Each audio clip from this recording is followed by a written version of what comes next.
আজকাল সব কিছু যেন একটা অচেনা অচেনা মনে হয়।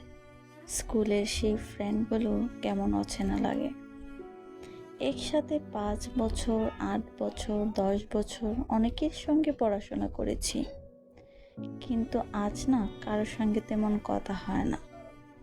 ওই জাস্ট ফেসবুকের ফ্রেন্ড লিস্টে পড়ে আছে। মাঝে মধ্যে দুই একটা পোস্ট সামনে পড়লে কমেন্ট করে দিই, বাস এতটুকুই। ইনবক্সে গিয়ে বলা হয় না কেমন আছিস, ভালো আছিস কিনা। তারাও না খোঁজ নেওয়ার প্রয়োজন মনে করে না, তাই আমারও নেওয়া হয় না। অথচ এক সময় তাদের সঙ্গে একই টিফিন ভাগ করে খেতাম, একই বেঞ্চে 5 জন ঘেঁষাঘেঁষি করে বসতাম। 5 টাকার মজা কিনলে সবাই মিলেমিশে খেতাম। কত সুন্দর ছিল সময়টা। মিস করি, বড্ড মিস করি মাঝে মধ্যে। তখন কেমন যে কষ্ট লাগে।